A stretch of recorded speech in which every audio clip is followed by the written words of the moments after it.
अस्सलामुअलैकुम। अब तक की अहम खबरों के साथ मैं हूं शहजाद खान। नजर डालेंगे हेडलाइंस पर।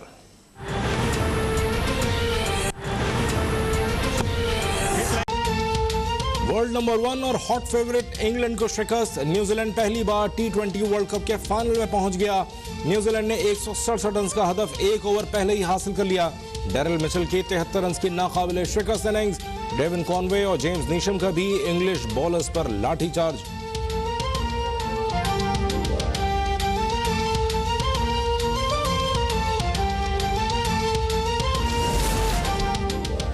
इतवार को न्यूजीलैंड से फाइनल कौन खेलेगा? दूसरे सेमीफाइनल में आज पाकिस्तान और ऑस्ट्रेलिया का टकराव होगा।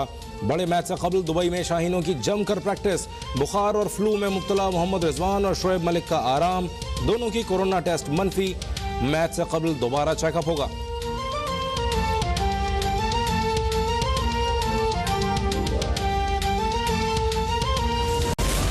सेमीफाइनल जीतेगा। मेरी सपोर्ट सारी शहीन शाह अफरीदी की तरफ से। पाकिस्तान की टीम अल्लाह का शुक्र है बहुत अच्छा परफॉर्म कर रही है। जीत का मोमेंटम बहुत अच्छा जा रहा है।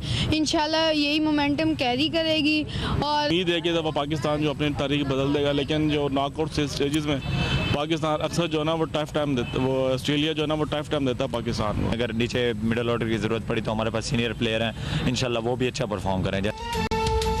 सेमीफाइनल में बाबर 11 की कामयाबी के लिए पूरी कौम दुआ गो। बाबर आजम, रिजवान मलिक और हफीज से खूब चौकों और छक्कों की उम्मीदें। शाहीन अफरीदी, हारिस रऊफ, हसन अली, शादाब और इमाद से विकेटें उड़ाने की फरमाइश।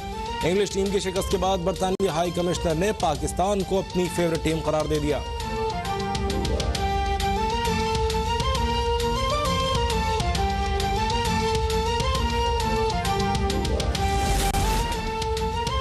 इलेक्शन इस्लाहात और नैब तरमीमी ऑर्डिनेंस की पार्लियामेंट से मंजूरी हुकूमत के लिए चैलेंज बन गई। अहम कानून साजी के लिए आज बुलाया गया मुश्तरका इजलास मुलतवी। हुकूमत का इंतखाबी इस्लाहात पर इत्तफाक राय के लिए अपोजिशन से फिर राबते का ऐलान। स्पीकर असद कैसर को अपोजिशन रहनुमाओं से राबतों का टास्क।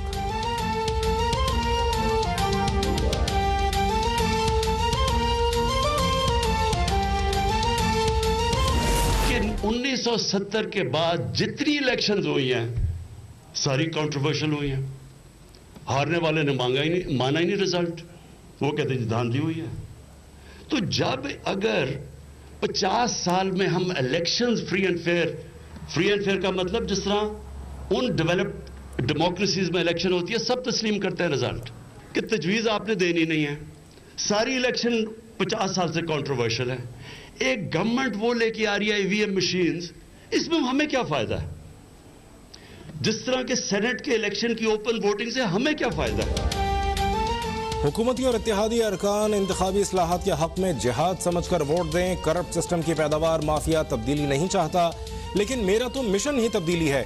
मुश्तरका इजलास को मौखर करने से कबल वज़ीर आज़म इमरान खान का अरकान पार्लियामेंट को दिए गए ज़ोहराने से खिताब।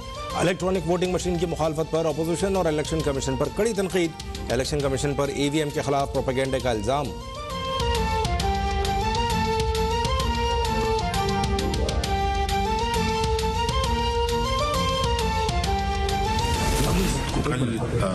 शिकस्त हुई है असेंबली में।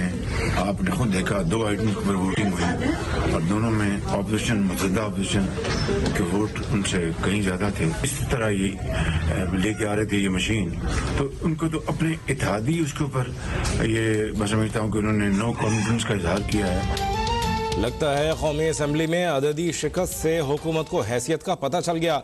अपने अरकान और इत्तेहादियों के अदम एतमाद के बाद इमरान नियाजी को मुस्ताफ़ी हो जाना चाहिए। अपोजिशन लीडर शहबाज शरीफ का रद्द-ए-अमल, बोले कि मुश्तरका इजलास के इल्तिवा का मतलब काले क़वानीन पर हुकूमत की शिकस्त है। इमरान साहब ने यू टर्न की अपनी रिवायत बरकरार रखी। मैदान में मुकाबला करने के दावे करने वाले मैदान से भाग गए।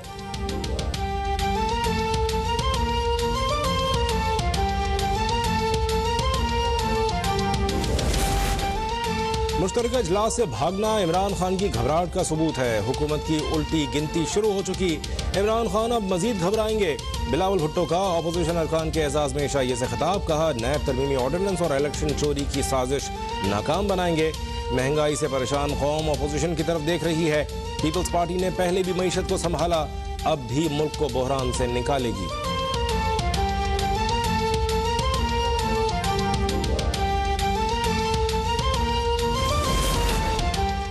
कुछ देर पहले रिजेक्टेड खान तकरीर झाड़ रहे थे कि मुश्तरका इजलास में अरकान जिहाद समझकर वोट डालें।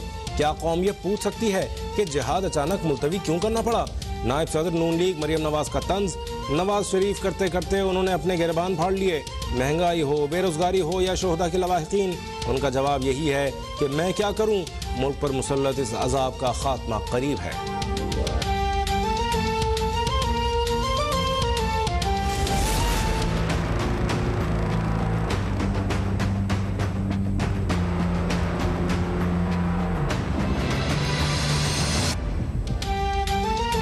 सानेहा आर्मी पब्लिक स्कूल असखुद नोटिस केस की समाअत में तलब करने पर वज़ीर आज़म इमरान खान फौरन सुप्रीम कोर्ट में पेश। मौक़िफ़ अपनाया कि दर्दनाक सानेहा के वक्त खैबर पख्तूनख्वा में PTI हुकूमत थी, हम मुआवजा देने के अलावा और क्या कर सकते थे। बच्चों के वालिदैन को अल्लाह सब्र देगा। APS लवाहिकीन के साथ 80,000 शोहदा का दुख है। वाक़े के बाद नेशनल एक्शन प्लान बनाया गया था। अदालत के इस्तफ़सार पर यकीन दिलाया कि मुल्क में कोई मुक़द्दस गाय नहीं, जिम्मेदारों के खिलाफ ज़रूर कार्रवाई होगी।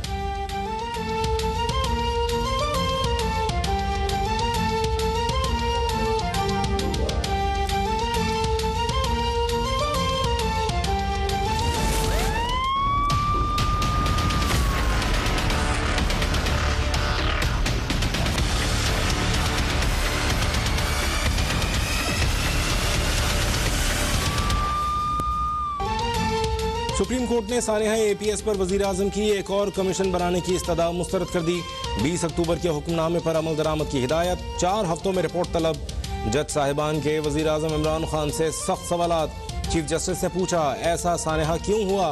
पूरा सिक्योरिटी सिस्टम कहाँ था? आपने इक़्तिदार में आकर मुजरिमों के खिलाफ क्या कार्रवाई की? जस्टिस काजी अमीन ने कहा, आप मुजरिमों को मुज़ाकरात की मेज़ पर ले आए।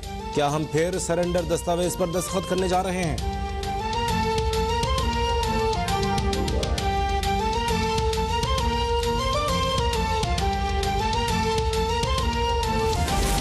बड़ा आसान रास्ता था। हम इस वक्त कहते कि नहीं, नवाज शरीफ इस्तीफा दें, आर्मी चीफ इस्तीफा दें, तो वज़ीर दाखिला इस्तीफा दें। इसके बजाय दूसरा रास्ता अख्तियार किया गया और पाकिस्तान की तमाम सियासी जमातों ने एक तवील बातचीत के बाद नेशनल एक्शन प्लान बनाया। APS के असल किरदारों का खात्मा हो चुका, अखलाकी जिम्मेदारी का भी तयन करेंगे। वज़ीर इत्तलात फवाद चौधरी कहते हैं, सानेहा APS के वक्त मुस्लिम लीग नून की हुकूमत थी। हमारे पास आसान रास्ता था कि हम साबिक़ा हुकूमत को जिम्मेदार करार देते, लेकिन PTI अदालतों का एहतराम करती है।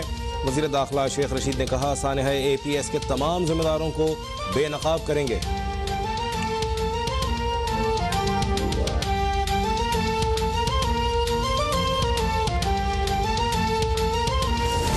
क्या पैसे देकर आप उनके बच्चों को वापस ला सकते हैं? और आपने आज शर्मनाक वहाँ बयान दिया है कि मैं मिल लूँगा।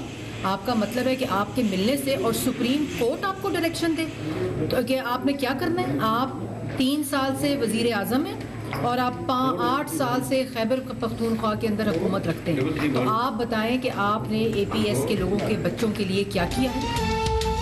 8 साल से खैबर पख्तूनख्वा में PTI हुकूमत है और इमरान खान ने APS के बच्चों के वालिदैन को बेयारो मददगार छोड़ दिया। नवाज शरीफ ने नेशनल एक्शन प्लान दिया था, ऑपरेशन रद्दुल फसाद और ज़रबे अस्द दिया, जिसे उन्होंने वज़ीर आज़म बनते ही दफन कर दिया। तर्जुमान नून लीग मरियम औरंगज़ेब का वार। इमरान खान बेहिस हैं, उन्हें घर जाना चाहिए। ये समझते हैं कि पैसे देकर उन बच्चों को वापस ला सकते हैं।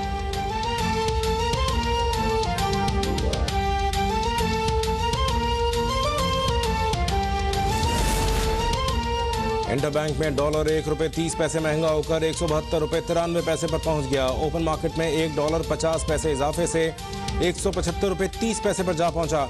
डॉलर की ऊंची उड़ान के बायस इंडस मोटर कंपनी ने गाड़ियों की कीमतों में इजाफा कर दिया।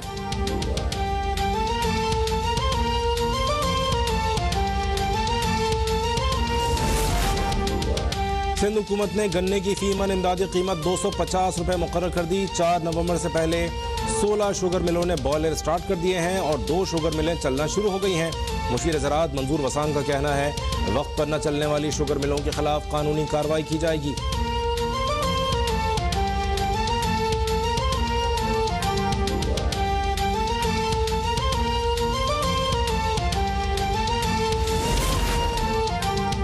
आर्मी चीफ से बरतानवी हाई कमिश्नर और यूरोपीय यूनियन की सफीर की अलग अलग मुलाकातें, बाहमी दिलचस्पी के अमूर, इलाकाई सलामती और अफगानिस्तान की सूरत हाल पर तबादला ख्याल। जनरल कमर जावेद बाजवा ने कहा, पाकिस्तान यूरोपीय यूनियन के साथ ताल्लुकात की कदर करता है, बाहमी मफादात की बुनियाद पर मबनी ताल्लुकात का फरोग चाहते हैं।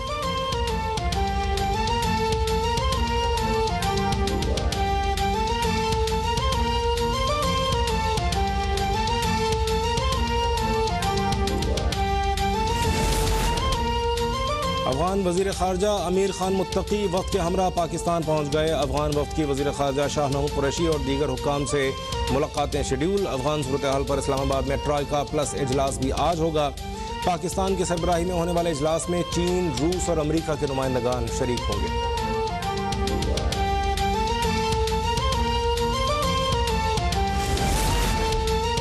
सऊदी अरब, मराकश, सूडान और मालदीव के सीनियर सिफारतकारों का LOC का दौरा। ISPR के मुताबिक वक्त को चिरीकोट सेक्टर में LOC के ताज़ा तरीन सूरत हाल पर ब्रीफिंग दी गई। वक्त को मकबूजा कश्मीर में भारतीय मजालिम और इंसानी बहरान से मुताल्लिक भी आगाह किया गया। वक्त ने सीज़ फायर खिलाफ वर्जियों और भारतीय इश्तियाल अंगेजियों के मुतासरीन से भी बातचीत की।